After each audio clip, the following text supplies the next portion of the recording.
Welcome to the SAG-AFTRA Foundation's The Business Program. I'm Richard Ridge of Broadway World.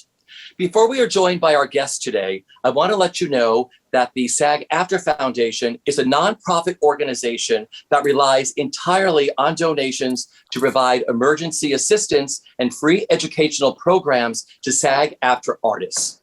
This conversation is made possible thanks to the generosity of our supporters. Over the past year, the foundation has given over $6.5 million in COVID relief to more than 7,000 performers. Now, if you are a SAG-AFTRA artist and need help, please ask. And if you can help, please give. Information can be found in the description of this video. Thank you for your support. Now, without further ado, it's my pleasure to introduce our guests. If I listed all of their credits, we would be here for over a week. So please say hello to Tony Award-winning actor, recording artist, and the chairman of the Actors Fund, Brian Stokes Mitchell, world-renowned dancer and choreographer, Robbie Fairchild, acclaimed actress, Salisha Thomas, one of Broadway's favorite performers, Kyle Dean Massey, and one of the most sought-after director choreographers and the owner of Open Jar Studios, Jeff Whiting. Welcome, everyone. Hi. Hi. Hello. Thank you. You all look so wonderful. Stokes, I want to ask you first. You painted your wall behind you, right? Yes, I did. That was one of my activities, the first activities I did when this whole pandemic started, because I put a bunch of, well, it wasn't actually the first, it was one of the later ones. I had all of these paint samples on my wall and it looked terrible. And actually my first, 50 Zoom meetings had this at the back. Finally, I said, I got to paint my walls. So it was one of the things that goosed me into doing that. He had sample colors all on the wall, these strips of sample colors, but now it's all beautiful. You all look so great. You know, as we get started here, this conversation is about pivoting throughout the pandemic. And you have all done so many wonderful things. But I want to go back to the beginning of the pandemic, when you all first found out that Broadway and the arts worldwide were shutting down. What were those initial reactions and how did you stay positive? Robbie Fairchild, I'm going to start with you. Well, I wasn't in a show at the time, and so for the first couple of weeks, it was nice because I got to hang out with all my friends who were usually busy. Not hanging out because we were in isolation, but do you know what I mean? It's like there was a little bit of camaraderie, this community that you were like, oh, we're all in this together. Okay, great. And then it started to get really depressing when it started to personally affect all the gigs that I had lined up throughout the summer, and I thought, oh, surely August, it'll be fine, right? I'll get to do that gig in August. Nope. And it just kept going and going and going. And at the time I was living with a friend of mine, Krista Rose, who is a commercial dancer in New York City, and we just were so depressed by everything on the news. We're like, let's just get a little something positive out into the internet and record some dancing on the rooftop.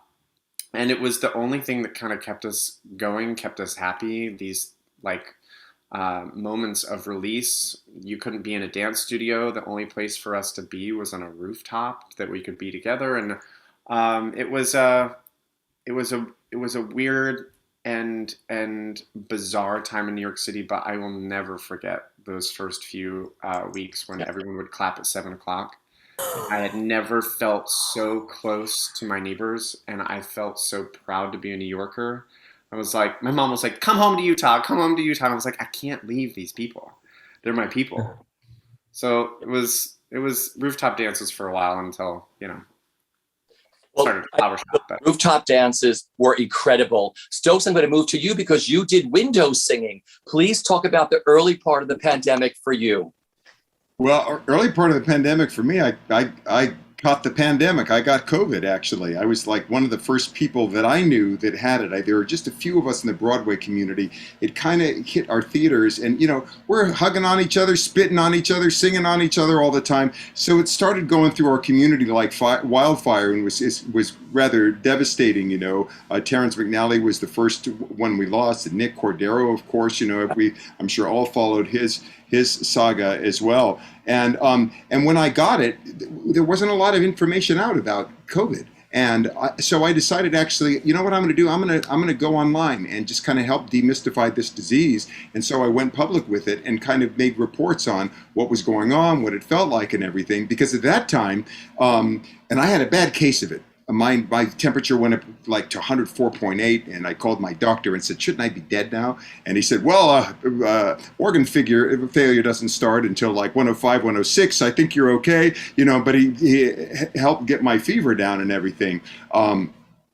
But it was quite it was quite a journey, and that's why I wanted to demystify what I was going through, because I could feel it moving through different parts of my body. So that was the main thing that I did. And then, like Robbie, I heard my wife as I was laying in bed clapping and cheering, every night. And I said, "What's going on?" And she explained to me. And then it had gone into my lungs, COVID, at the very end. But I think I had enough antibodies built up, because that's the thing I was most afraid of, is it going to affect my voice? Am I going to be able to sing again? So I kind of scared it off. And then one day I was cheering, and after the applause died down for everybody, I just started spontaneously singing The Impossible Dream. And that's kind of, it was going to be a one-off. Next day came, same thing happened again. And I was getting ready to close the window after all the applause died down. And somebody from the street said, "Sing the song." So that started 2.5 months of singing The Impossible Dream from my window. Well, you brought a lot of joy to New Yorkers and people who got to watch it on the internet, just so you know. Now, Salisha, you were supposed to do the Britney Spears musical, right? Yes, I was 11 days into rehearsal, and our cast got so close. And like Stokes is saying, like, we're spitting on each other, hugging each other, eating lunch in closed spaces. I'm like, I don't know. The first 2 weeks, I was so scared because half of my cast had gotten COVID. And we were all in the group chat like, "Hey guys, these are my symptoms." I'm like, oh my God, I lived alone at the time. I'm like, is it gonna get me next? Am I gonna die alone in my apartment? Like, my friends were getting on Facebook being like, "The hospital turned me away, it's too full." I'm like, it's gonna get me next. I was so scared. And I'm like, oh dear God. And I ended up finding, it wasn't right away, but I found meditation at first. And that was like, okay, let's quiet the noise. Because New York looked like it was burning on TV. And I was actually okay. And I never got COVID, but I was so afraid. But once I was able to quiet the noise, I was able to like turn that energy into something productive, and even possibly a little bit like enjoy it a little bit. But I say that hesitantly, but yeah, it was kind of scary at first. We're like so close on the group chat for sure.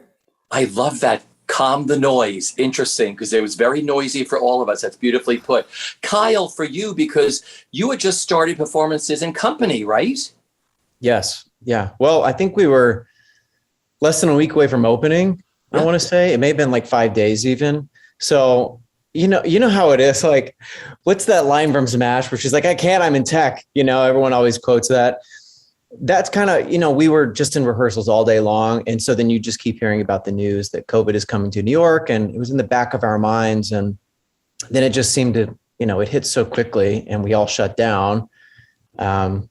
So I was, unlike Robbie, I was afraid I was going to get trapped in New York City because I was just renting an apartment there to do company.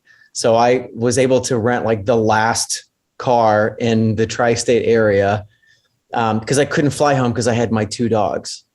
Come to find out, you can't fly with 2 dogs in one person. So I had to drive cross country. So I drove to Palm Springs, California in like 48 hours because I didn't want to get stuck in Nebraska either. Wow, that's a quick road trip home, my friend, right? So quick, yeah. Yeah. And it was weird because, as you went across the country too, like it hadn't quite hit those other states. You got to those places and people were like walking around like it was fine. But, it was very scary those first couple of days in New York. Now, Jeff, for you have one of the most beautiful rehearsal studios with open jar. I mean, everything had shut down. Like, what went through your mind when you heard all of this? Like, how did you deal with those first few weeks? Yeah, it was pretty shocking because we had just opened these studios, 50,000 square feet of space, and we had lots of Broadway shows rehearsing. So, when it was, brought up that everything's just going to shut down, I was literally walking around the studios, turning off the air conditioning, turning out the lights, not knowing when, if ever, we would be back. And as I was walking around the studio, I got a call from a friend of mine who works in the mayor's office. And he said, we keep hearing that, Broadway wants to help in some way, but nobody's really organized anything. Could you organize a call with some of the key players of Broadway? So I started putting together a phone call, what I thought would be a phone call with the mayor's office. In the preparation for that, I ended up on a phone call with the Economic Development Corporation. And I was on a phone call with 4 factories. And she said, we're charged to make 10 million hospital gowns. At that point, they were, all the people in the hospitals were wearing trash bags. And she said, we just need people, we'll give you the pattern. Can you make gowns? And so I'm on the phone with the factory who makes gowns for The Gap and who makes gowns for Banana Republic. And I was representing Broadway. So on the spot, I said, well, look, I've got over 700 stitchers who normally make Broadway costumes for Broadway. I've got lots of space. What if I transform Open Jar Studios into a PPE factory? So I pitched it on the spot. They said, great, you're in. They sent us the pattern. So in the first 59 days, we made over 51,000 hospital gowns that went right to the New York City Public Hospital. So it was, I didn't have time to really think about it. We just launched and we just did it. What? That's major. You started to answer my second question. You all pivoted so beautifully during this pandemic. But Jeff, I want to start with you because this was like Rosie the Riveter, and I mean this in the best way during the wars and everything else. You got the Broadway community together and everybody else. And I just watched how you rolled everything out daily to do all this stuff. Just talk about how many you made and the people that came here every day and the joy it brought them and how it was delivered to the hospitals and frontline workers. It was a pretty amazing thing to witness. I was at the center of it. And so we didn't really think too much about it, but it should be no surprise that the Broadway community rallied around this. I think we're sort of wired to jump in when somebody drops a line, we help. And so it's not unlike live theater. So here we are in a situation, we don't know what to do. So we just improvise. And so I don't personally know anything about sewing, but I surrounded myself with people who did, and experts in fabric and experts, and the entire Broadway community just volunteered. The Broadway dry cleaners stepped forward and said, we'll be your delivery service. And so many people stepped forward and just said, let us help. And we ended up hiring over 400 stitchers from the Broadway community who worked from home. So we figured out how to do almost a bus system where we would prepare all the materials here in the studio, and the Windsor cleaner van would pick up all the materials, and they would go to 17 stops in all the boroughs. The stitchers would just walk to the closest stop to them, pick up their materials. They would have 1 week to stitch together 30 or 60 or 90 gowns. And then a week later, they would give us the finished ones, and we would give them another pack for the next. So it was a pretty wild operation. As a kid, my dad owned a factory. And so I kept flashing back to my dad. What did Dad's factory do when I was a kid? Because I used to work there every summer. But it was pretty amazing to see the Broadway community just rally around this and support this in a way that I could never have imagined. But see, this is the Broadway community, because I'm going to get into Stokes with the Actors Fund next. I mean, when you come to think about it, though, this is what the Broadway theater community has always done. They were the first people to answer the AIDS epidemic when everybody else turned their back or wouldn't admit that it even existed. Broadway was there to take care of their own. And it was just so nice to see videos and pictures from your studios of these people turning out the masks and the gowns. And then, nurses and frontline workers would be like, oh my God, I'm wearing a Broadway original, as they worked, these 24-hour shifts, but just so happy, Yeah, so great. It was so cool. Yeah. The Actors Fund stepped in immediately during this. What was that like? Because normally you fundraise during these time periods, and there was so little of that happening, and you had to find a new way to pivot into fundraising with the Actors Fund. Talk about that. Yeah, well, we had a lot of things planned. Joe Benincasa, who's the president, of course, was just brilliant. He was very forward-thinking, was able to kind of see ahead and what needed to happen. He had people working away from the office immediately and set things up. Also, our Emergency Assistance Fund, I think, is the most telling of all of the programs that we have. And if you don't know the Actors Fund, folks, I hope. Please look up actorsfund.org. It's not just for actors, it's for everybody in show business and the performing arts in times of need and crisis and transition. Man, we were in times of that all three of those, we hit those while this was going on. But our emergency assistance fund in a normal year, that is for things like the most essential things that people need. It's for paying for your rent. It's for paying for a prescription. It's for buying food. The most essential things. Normally in a year, we give out about $2 million in emergency assistance to about 1,500 people. Since last March, we've given out more than $27 million to more than 17,000 people, and it's because so many people are hurting. We were one of the first sectors to get hit. We're likely to be one of the last ones to come back totally. And I think it's my hope that when we're looking back on this, we'll see this pandemic was about a 2-year spread for most from beginning to feeling like, oh, we're kind of back to normal now. But I think for most of us in show business, it's going to be more like 5 years because people moved out, people lost jobs, people lost their secondary jobs, as we were talking about. So it's been very, very difficult. But I got to say, our community and the performing arts community and the unions, Netflix, TikTok have really stepped up to help us out. James Wesley and Seth Rudetsky with Stars in the House that just got $1 million for the show that they're doing. They've earned $1 million. Rosie O'Donnell went on and did a show, raised money. Jason Howland, the cast of Beautiful, did this incredible video. It was one of those first multi-tiled videos with everybody singing You've Got a Friend. I mean, people have come from out of the woodwork. Even a pandemic can't keep artists down. We just create, it's what we have to do. We want to help. I think kind of at heart, most artists are healers. That's really what we are. That's what we do. And so I think we all said, okay, how can we heal now? Now what can we do to help people? And so we each found our own ways. I want to hear some of the others. Jeff, your story is incredible, by the way. Thank you for that. Kyle, I'm going to move down to you because, like I said, you've really pivoted throughout the pandemic. I mean, you and your husband, you decided not to go back to Broadway and Company, and you and your husband have started an incredible company. Would you tell everybody what you've done? Sure. Well, I guess it didn't necessarily start during the pandemic. It started in 2017. But the pandemic was interesting just because, I guess first I should talk about what it is that we do, right?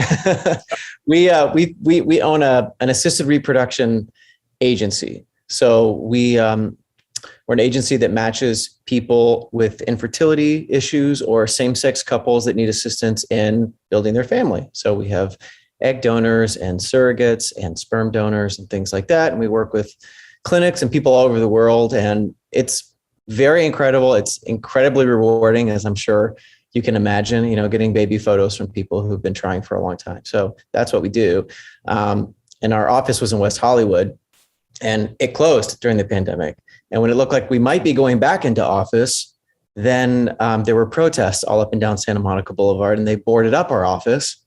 So then we decided, you know what, we're not going to go back to our office at all. But it just so happened that the pandemic, I think that nesting period, people were like, what should we do? Let's have a baby. So things got very busy for us. They call them coronials, all the kids that are being born during this time. And so now I think we're just permanently remote.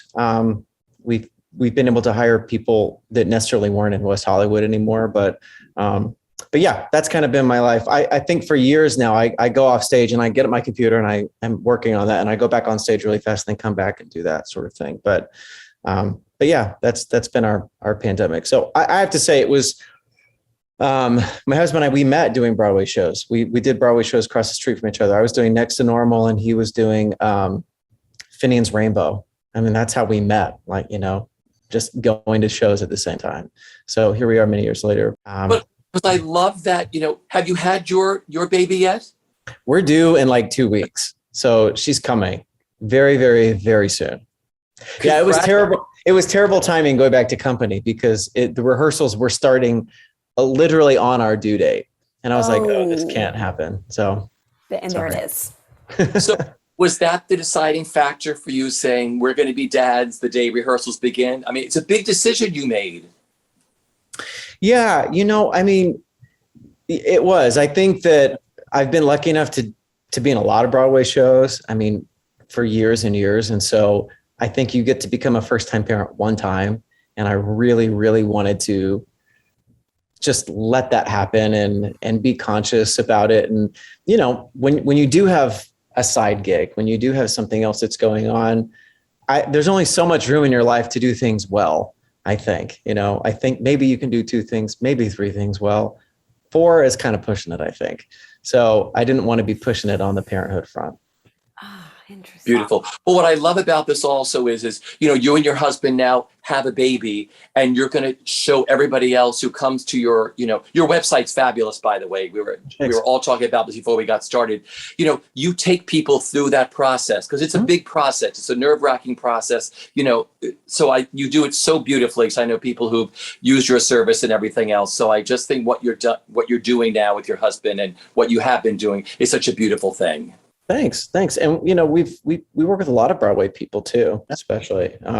We love helping same-sex male people, especially. I mean, that's maybe about half of our business, certainly not all of it, but, it was very important for us, especially to help kind of remove shame from that. I mean, it still exists, believe it or not.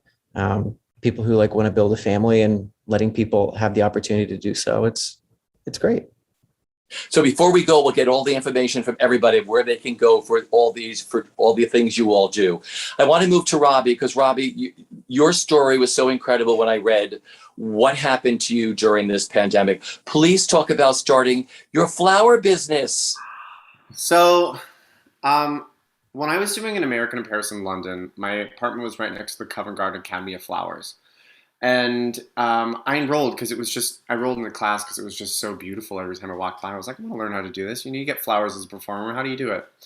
And I fell in love with it. And then I started bartering free tickets to my show for free classes to the flower shop. So I started get the hang of it. And then I would post things on my Instagram. So this woman reaches out to me on Instagram and says, I just took my daughter to go see the film Cats. And I've been trying to get her to dance for years. And she saw it, and now she's decided to enroll in her first dance class. And I just want to say thank you.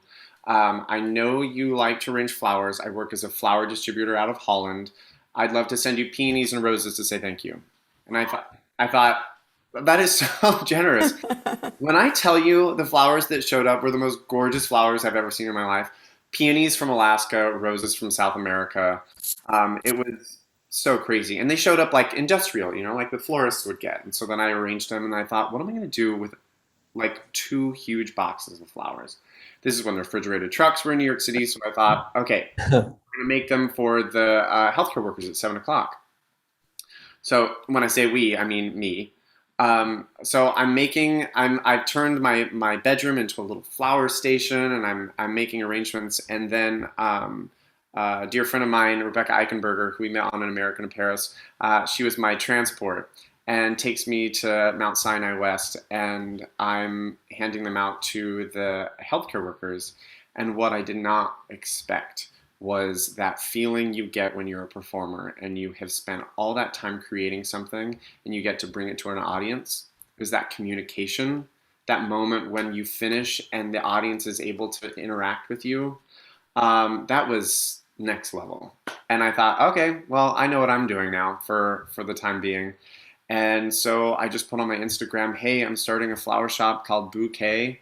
Let me know if you want orders. And a gentleman reached out and said, I love what you do. I've been following you in the theater. I'm going to give you three friends every week to go deliver to. It'll give you some things to post about. It'll give you some momentum. And then ever since I started, it's just been insane. I had to move to make room for flowers. So my bedroom's bigger now, but it also shares room with flower space and a flower refrigerator.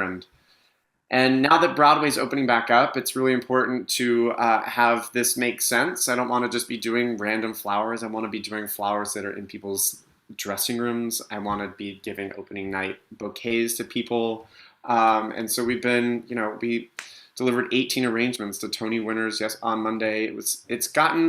It's great, but it's exactly where we want to be. And it's every employee is an out of work Broadway performer. So with an affinity for florals, we try and keep it really in the world of our special place. Mm-hmm.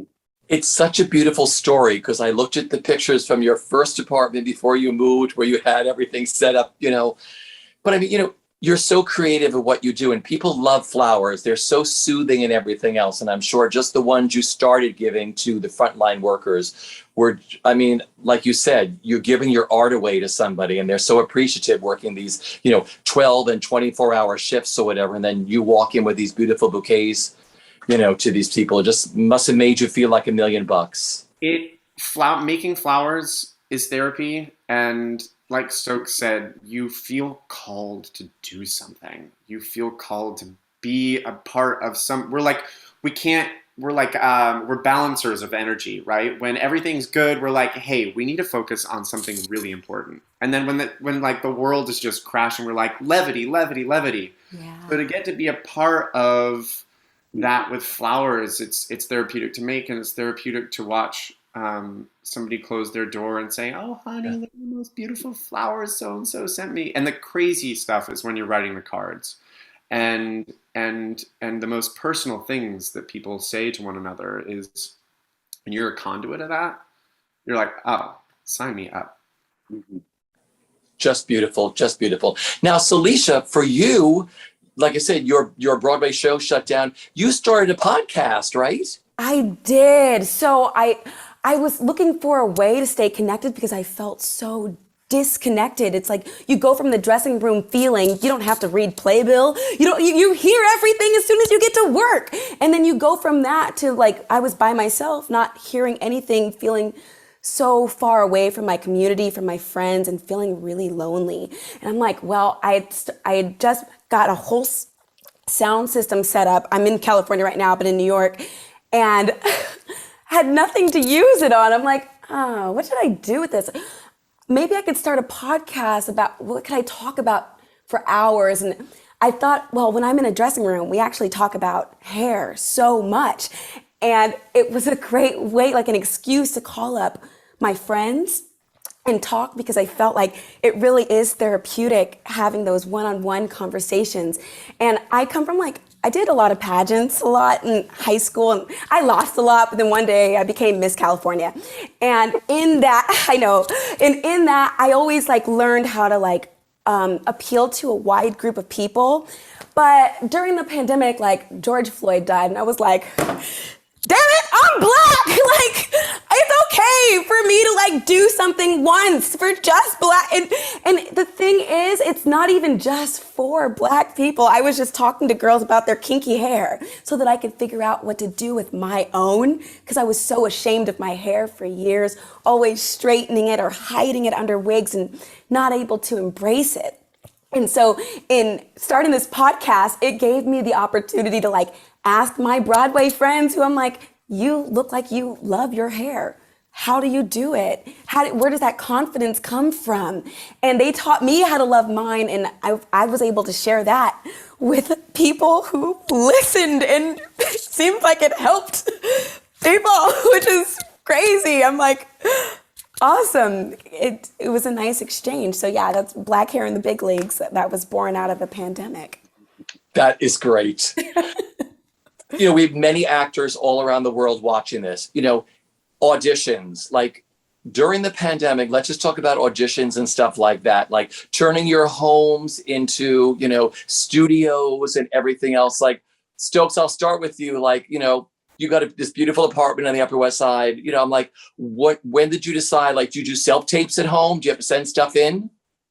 Yes, I do. And I've gotten good on that because of all these Zooms. Here's what happened. When the pandemic started, basically, because I was working, I had 4 jobs. I was 4 days from opening a show at City Center. Encores closed. I had a bunch of concerts lined up, all canceled. I was getting ready to do a few days on a film, canceled. And I was recurring on a TV show, canceled. And, this is not just me. This is everybody that's out of work, all of the crew of musicians, people that, work at the theaters, all of these. And that was you think, what can I do to help? I mean, that's, I think, the first question that went 9/11. I remember all of the actors going, we need to go down and help them lift girders. We need to help them find people. We need to help rescue. We felt so silly doing the things that we were doing, but it's actually our strength performing. It's I think an essential work of a different kind because it helps heal people's spirits. And I literally said to myself when this all started, I said, okay, all my jobs are gone. Just give it away. If somebody asked me to do something, yes. Can you make a video for us? Yes. Hey, can you announce this? We need, yes. Hey, Actors Fund is doing it. Yes. I just said yes to everything. And so I did, and ended up doing a lot of videos for people, for Lincoln Center, for, different things, because so many of them were raising money for the Actors Fund, but other organizations as well. And it's just a good way to kind of stay light, stay levitated.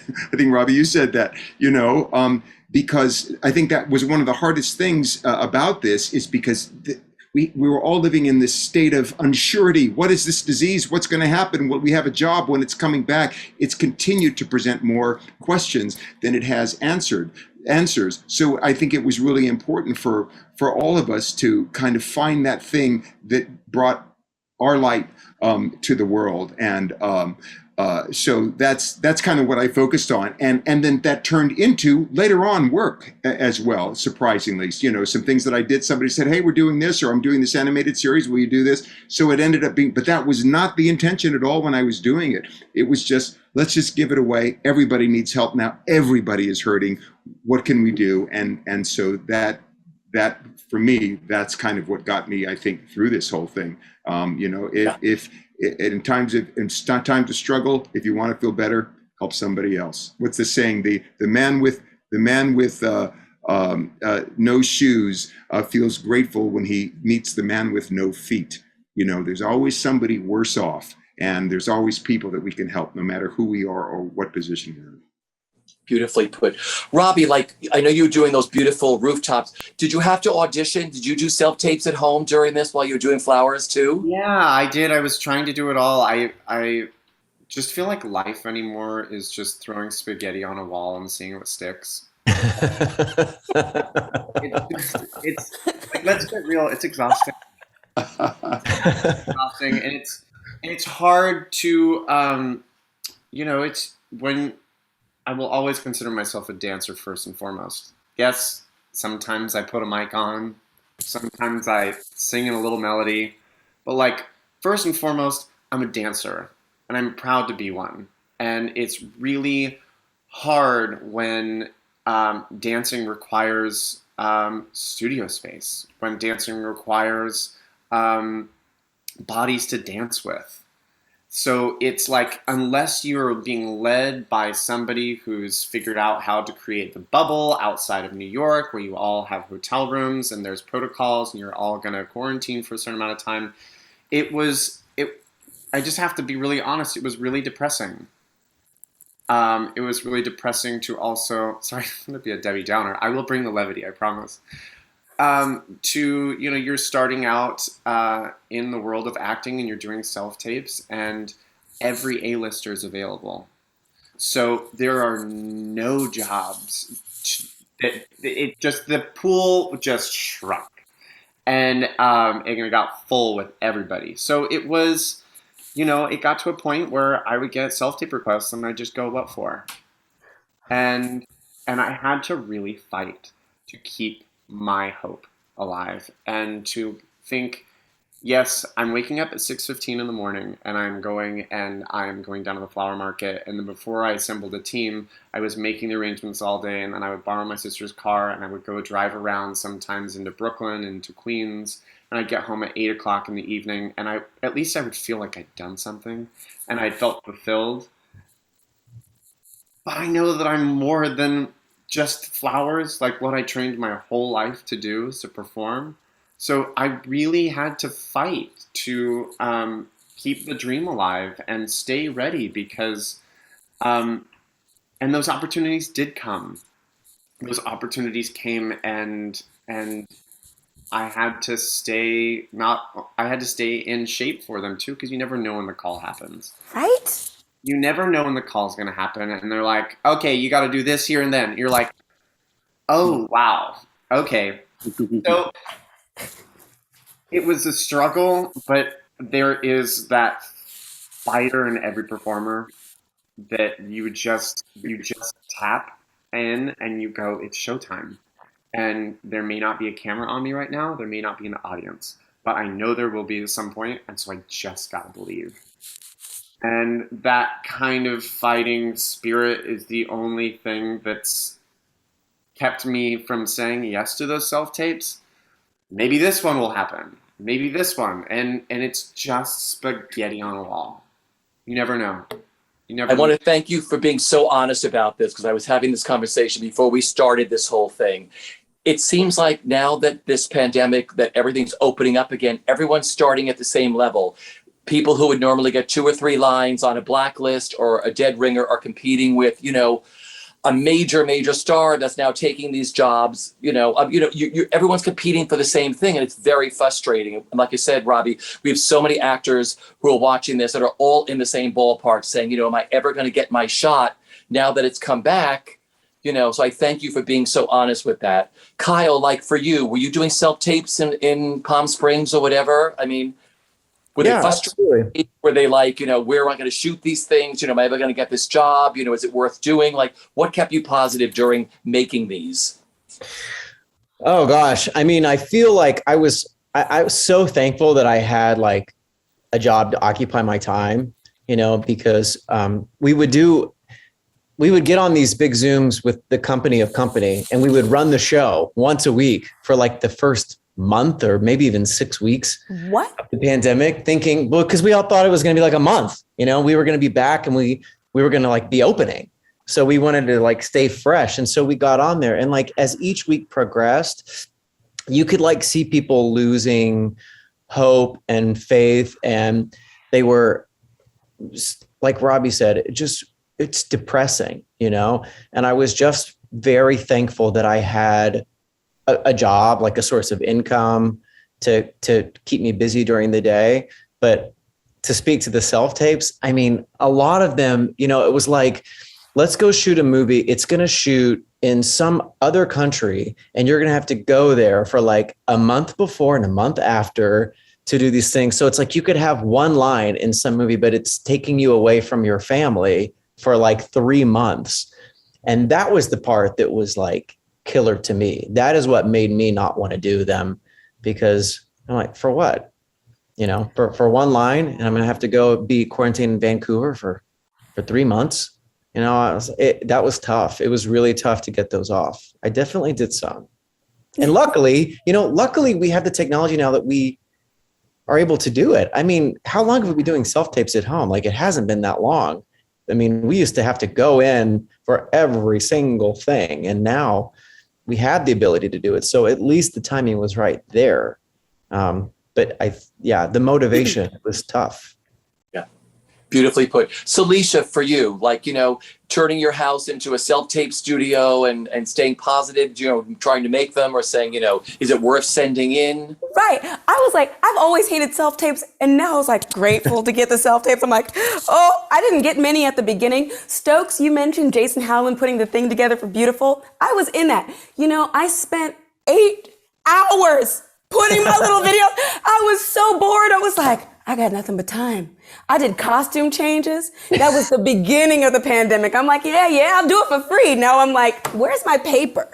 But at the beginning, it was just like, this is all we got. Like, let's go. And I was able to turn one of my closets. I'm grateful that I'm even able to say that. I turned one of my closets into a full-blown sound studio. This guy, he was like, ooh, I love your sound. I want to sign you to be a voiceover artist. I was like, great. He was like, but your sound quality sucks. I'm like, okay. So I spent almost $1,000 putting this awesome sound system together. And then he goes, your sound quality is great, but you suck. I'm like, what the heck? So what do I do? And you know what? I've been getting voiceover work. That studio has paid for itself. And I started the podcast. I started 3 podcasts. One's off the record because that one fell off. But I got my 2 podcasts, and I was able to put that space to use. And I just wrote an ebook about it. I'm like, wait a minute, what else can I do with this? Like, people want to set up their sound system. So I wrote an ebook that's not really available yet, but it is on my website, to where if they want to like build their own sound system. I'm like, you can make money from your closet with your pajamas on, with the camera off. I love That's that. the gig. First he tells you, get a better sound. Then you get better sound. Then he tells you, well, I can't do anything with you because you're not very good. But look, it's like Robbie said, the fighter in all of us, you've got to persevere. It's that resilience. Like you said, it's throwing spaghetti on the wall. You've done it. And now you've got 2 podcasts. Congratulations on Thank that. you. Yeah, the studios now, I mean, they're open, they're beautiful. Yeah, we'll give those clapping jazz hands. I love that from all of you here today. I mean, seriously. But like Jeff, open jar. I mean, like you said, what's happening? Because you also created an app. Didn't you create a fabulous app? Absolutely, yeah. So I created an app that's called Stage Right. And what it is, it allows you to capture the blocking. So all the movement of all the moving pieces in the show, you can track all the movement of the actors, the scenery, the props. And so all over 80 Broadway shows are using it, 50,000 people worldwide. It's been out for almost 10 years now. So it's been sort of a new standard of documenting choreography and staging. Wait. Really, What's this called? Stage Right, right as in WRITE. You write down your staging. It's been wonderful to see it really be adapted by the industry. So it's been wonderful, and we're happy to have people back in the studios finally now that things have reopened again. It's been thrilling to have people singing and dancing. We still do have 2 studios of people making PPE full time, so we've still got that going on. So I've got one foot still in the pandemic, but most of my feet are in singing and dancing, which is thrilling. Awesome. And we've actually adapted a couple of self-tape rooms for actors of we had to become experts in lighting and sound, the things that we never needed. So we've actually transformed some of our studios into self-tape rooms, so people can just come and use our lighting and our sound. And so it's been fun. We're so happy to have people back in the studio finally doing what it was built to do. One of the frustrations, but also, it was a good learning curve as well, is somebody would say, oh, will you sing a song for us for this thing? I say yes. And then you forget, oh, you're the singer and you're the sound person and you're the camera person and you're the lighting person and you're the costume person, you're in the hair and you're makeup person. And if any one of those people screws up, then you have to do it all over again. Like you were saying, Salisha, I remember it take like 25 takes to do something. It's like, I never worked so hard when I was getting paid for it. Right? No, it's like You're doing a self-tape in the wintertime and your radiator starts clinking. Just like, After all that, Start over. all right, I've spoken to so many people. Queen Leslie Margarita is hysterical because she posts these Instagram posts where she's crying saying, I have just done 42 takes No. with 2 lines of dialogue. And either my cats walked in, the dogs walked in. I can't decide which one I want to send in. I mean, it's crazy, everybody, right? Yeah. So real. A police car goes off or your phone rings or something else. And it's like, I just did, or 2 pages. Like Robbie, you said, you finally get to the end of it. It's like, clank, clank, clank, clank. You're like, I can't do this. I started doing 1 take and being like, you know what? If I was in the room, this is what it would be. it is what it is. We're done. Yeah. But see, there's a good thing about self-tapes because you can look at them and say, oh, let me do it again. Or you can sit there like Queen Leslie and sit there and say, I've worked 17 hours on this and I've got to send something in. Like you said, Salisha, make 1 take and just send that sucker in, right? It's about the essence. No one needs perfection anymore. Exactly. And no matter what, you still don't get the part anyway. So that's Amen. Now, Salisha, you found love during the pandemic, didn't you? I did. Oh, do you have a wedding ring? Do you have a Wait, ring? I'm sorry. This is misleading. It's a promise ring. It's a promise ring. But I did. I was doing a thing for Broadway Podcast Network, and I was speaking for the Broadway Con portion, and he popped on when I was done, and I just saw him, and then he followed me on Instagram, and then he slipped into my DMs, and his page was so inspiring. I was like, oh my goodness. And it's funny because I was like, after the whole summer, I was like, I'm gonna date somebody blackety black, black, black. This is the whitest boy you've ever met. Oh my goodness, he's from Oregon. He's never dated a black girl in his whole life. I'm like, oh my goodness. And he moved to New York now. So when I go back, he'll be there. That's so crazy to me. I'm like, When I was reading your blog and you were like, oh my God, we could lower our masks. I could actually kiss somebody. She was like, I love reading your blog on this about, thank you know, you. I'm sure the one thing we've lost a lot during this was the human touch. It's something that I miss the most because you all know me. I'm always on a carpet for all of you. I hug you all. I kiss you all. I love you on opening nights and everything else. I have missed that human touch so much. And I've just started back and I'm like, can I hug you? You know, you have to ask everybody now, whatever. Yeah. But has that all opened up for all of you now where you feel comfortable enough to like having your own little private pods of your people who are vaccinated or whatever, and do you feel safe around people? Because a lot of people don't, and a lot of people do. Anybody can start this. Like Kyle out there, tell me, are you safe around people? Yeah, I mean, I still don't see that many people, quite honestly. But yeah, I agree. Like, I'm very happy to hug people again. But do you know what? I don't shake people's hands still. I don't know. Maybe I never will.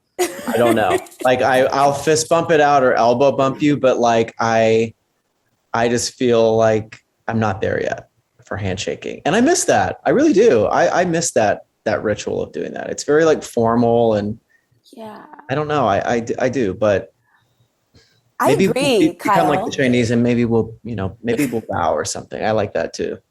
I don't even know if this makes a difference, but I will hug it out before I shake it out. Maybe because I'm like, I'm about to eat. I don't know. I like that. Robbie, for you.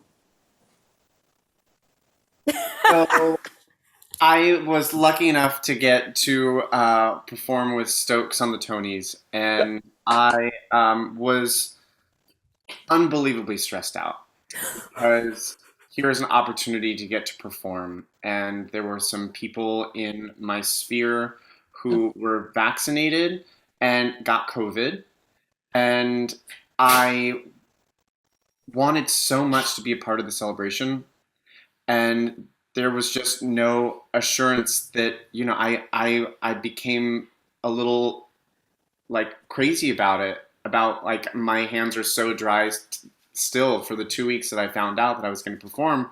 It's like, if I get a positive COVID test and I don't get to perform after all this time, like, come on. We're doing all that we can. We're getting vaxxed. And as a dancer, you know, you can only get so good holding onto your stovetop and doing a ballet bar. You need to be in class. You need to travel across the floor. So I'm taking class and I look over at somebody whose mask is halfway down their face. And I said, hey, can you please put up your mask around your nose? And you just never know if you're going to get somebody an aggressive thing back, but you're like, I have the opportunity to perform. I cannot take any risks. So I feel fine now because I don't really have any like work lined up until mid-November.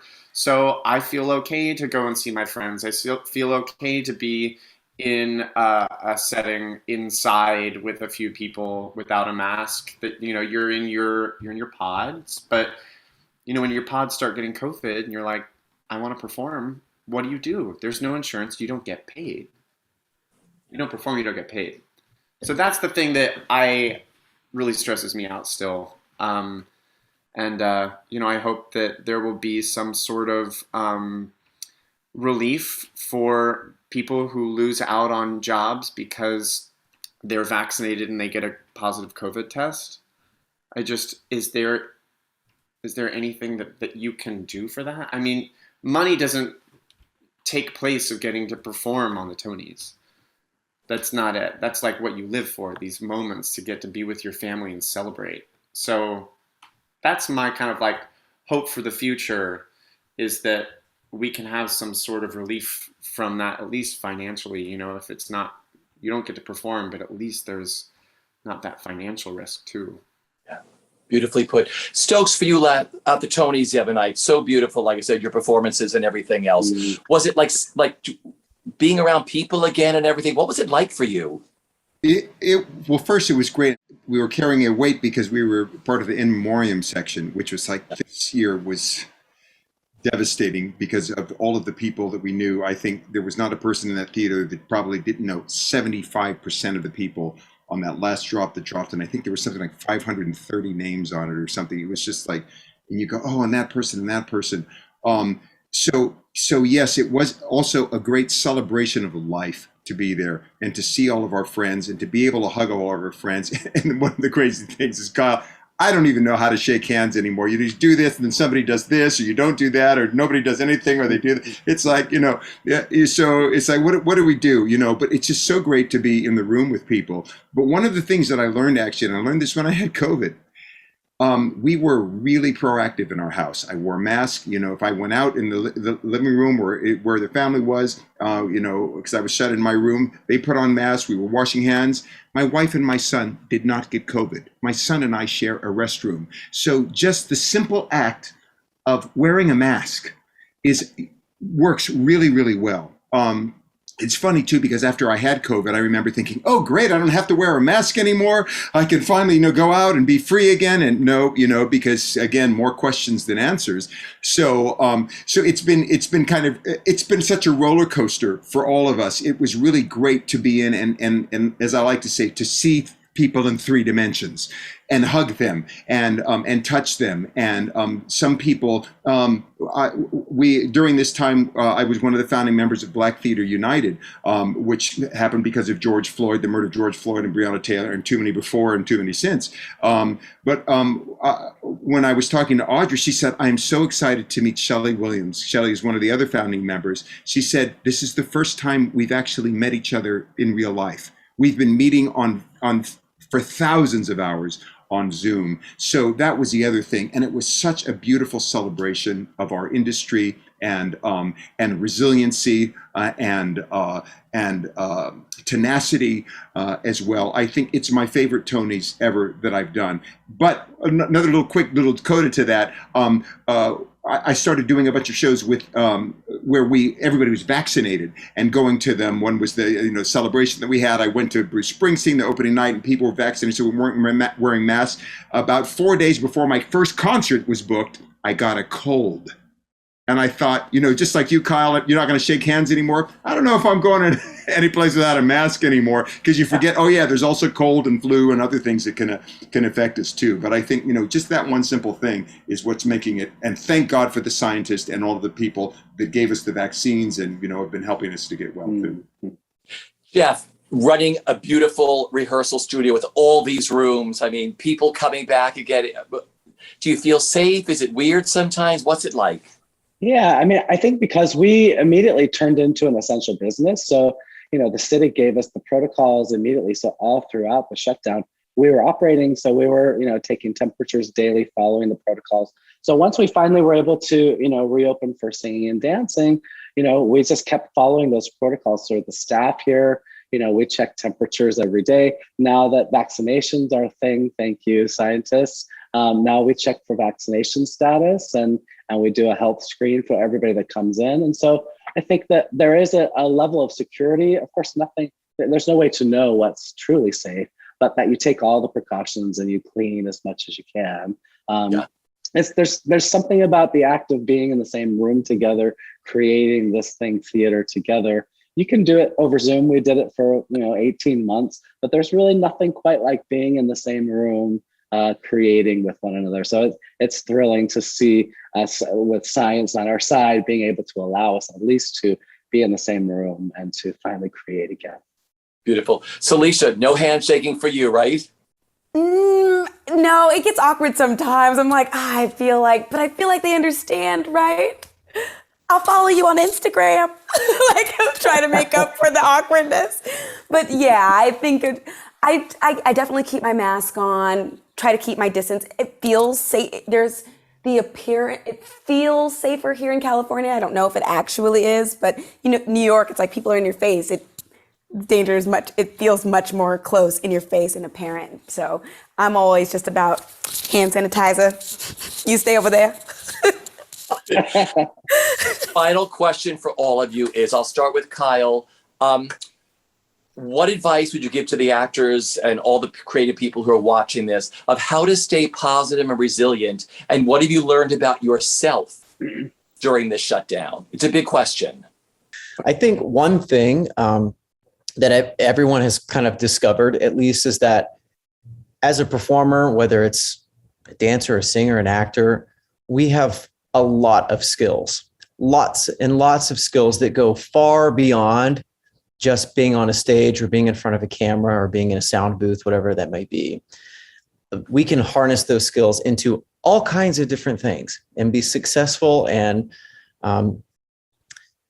creative in many different ways. And I've every single person on here, I don't really know any of you, but I've been aware of what all of you have been doing throughout this pandemic, because I've seen it. I've seen it be put out into the world, or I've heard it from our friends and I followed up on it. Like, I think it's really inspiring that all these different stories, and you're like, that's incredible. That's so cool. And of course that happened, of course, Robbie Fairchild would make amazing, beautiful flowers. Of course, why wouldn't he? It's really, really cool. And so I think that's the first thing, is that we are more than just performers. We are more than that. It's a part of us, but we are, as people, much more. Robbie, for you. I feel like the thing that held me at the very beginning was dance. And I refer to dance as that best friend that when you get to hang out again, and there's been a lot of time separating, that you just pick right back where you left off with. And I just feel so honored to be a dancer. And I in a world where you leave the ballet company and you go into, Broadway world, and it's kind of like, oh, I know, let's push you for some acting roles and scenes and doing all this. And you're just like, but isn't being a dancer wonderful? Can't I be the most proud of that? Can't I be pursuing that?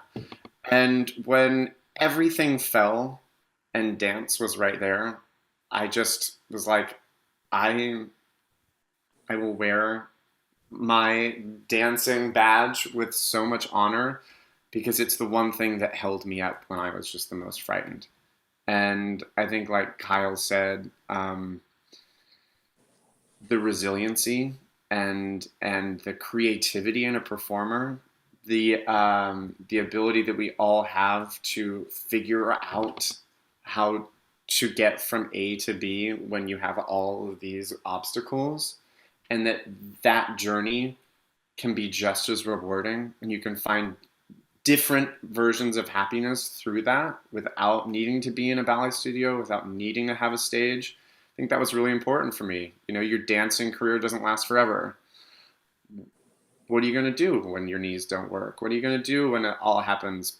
But to know that you have the ability to find that happiness in other avenues is really amazing. Beautiful. Salisha, for you. I'm so grateful, because before all of this, it was very I'm in a Broadway show. Who are you? Oh, you're the Broadway actress. I was that girl in my building, and all of a sudden I'm like, what am I if I don't have a job? What is this? And so during this time, I was able to really reprioritize what is important. Listening to you, Kyle, you're like, my family is clutch. We want to have a kid. I'm like, oh my gosh. For the first time I came to California, my parents and we weren't like this. I wasn't staying in the same house as them, but I was able to spend a few months here in California and enjoy it. I was able to stop working long enough to find love. What? I'm always about that 8-show week. Let's go. Nothing else matters. I am going to work before this rehearsal, during this show, and after. And for the first time, it's oh my gosh, wait, people. I did a show, the wardrobe person fell and she hurt herself. And I was in any other world, I'd be oh, sorry, gotta go on stage. And in that world, I was oh my God, are you okay? Where's the ice? It's about so much more. And I'm so grateful to be able to appreciate the people around me so much more. Beautiful. Jeff, for you. Yeah, I think the I'll never forget hanging up the phone with the mayor's office after having said, I'm going to create a PPE factory in my studio, a thing that I had no clue how to do. And very clearly just thinking, I don't know how I'm going to do this. But going then the next day to my staff and saying, here's what I want to do. And to see every person's around me saying, okay, we can figure this out, we can figure this out. And one by one, everybody rose together and we figured out how to do it. And we did a beautiful thing. Everyone sacrificed so much, but it was so amazing to see that this reset that we've had in the world has allowed all of us to figure out who we are. And we are much more than we think we are. Yes, I'm at my core, I'm a director, I'm a storyteller, but wow, I figured out how to solve this problem. And all the people around me who were also, every one of us outside of our comfort zone, figured out a way to make it work. And I think that's the one thing I took away, that we are capable of much more than we think we are. Just beautiful. Stokes, for you. It's so inspiring hearing you guys, by the way, and just hearing your stories. And there's a theme that I see running through this entire show, and I'm just so honored to be here with everybody doing such amazing, proactive, beautiful things for, you know, humanity. And I think this is like a great lesson. Like I said, help others. That's the first thing. The way to stay positive and resilient is help somebody else.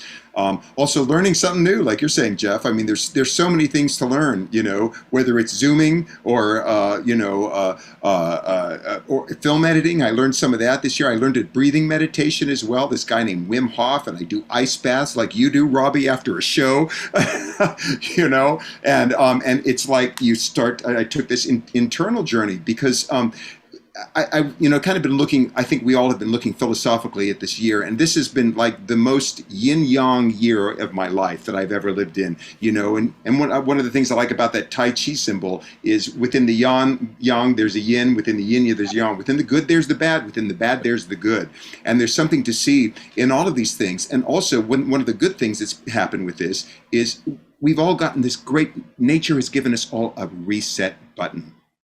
We've had a chance not only to reset our world and look at it and see what's happening, our human footprint on it, our country, what's going on with Black Lives Matter, with the Me Too movement, with all of these different social issues and how people have become so active, our industry, what's going on there as well, and for ourselves. You know, I like to say that every now and then it's a good idea to rewrite yourself. This has been a great opportunity for people to rewrite themselves. And then your last question too, what have I learned about myself, is it's kind of actually kind of awful maybe, you know, is what I don't really mind being by myself. I learned that I'm basically an antisocial person. So, and it's okay. But also one of the things, and especially on here, man, it's amazing to see the things that people have done throughout this. It's amazing what human beings can do when we collaborate with each other. It's the heart of what we do as an industry. A Broadway show, a film, television show. It's all of these people coming from disparate walks of life with different skills, different talents, different political parties, different countries, speaking different language. All of these people working for one common goal, to do something. And that's what this has really showed us, I think, this pandemic, is look what we can do when we work together to solve a problem, to get through things, to help other people. And even with all the terrible things that have been happening around us, I hope that we don't all forget to look at the miracles that are happening in front of our very eyes every single day. Beautifully put. As I leave you all, Stokes, how can people find out about the Actors Fund? What's the website? Actors Fund. Actors Fund is actorsfund.org. Also, Black Theatre United is Black Theatre, spelled the British way, RE.com. And Americans for the Arts, which is the other charity I work with. And if you are an arts worker at all, you can. There's all sorts of useful tools for you there. That's AmericansForTheArts.org as well. Beautiful. Salisha, how can they find your podcast? Oh my goodness, it's with the Broadway Podcast Network. So it's Black Hair in the Big Leagues, or I just started the Salisha show that's on Apple, Spotify, everywhere you listen to podcasts, or you can go through my website, SalishaThomas.com. Beautiful. Jeff, how can they find Open Jar to book a rehearsal studio or self-tape? Absolutely. OpenJarStudios.com is us. Beautiful. And Kyle, for you and your husband, how can they find the website? It's elevatebaby.com. Beautiful. And Robbie, for your beautiful flowers. BookayNYC.com. BOOKAYNYC.com. Also, Jeff, your studios are gorgeous. Thank you so much. We're honored to have you here. Going tomorrow. Well, everyone, on behalf of the SAG-AFTRA Foundation, I want to thank you for sharing your experiences, process, and craft with your fellow performers. I have known you all since you all stepped on those carpets many, many years ago. I've been at all your openings. Thank you for coming together tonight to do this for the SAG-AFTRA Foundation. This has meant the world to me and, of course, to the foundation. Thank you, Thanks for Richie, for having being me. such a spectacular host. Thank you so Richie. much.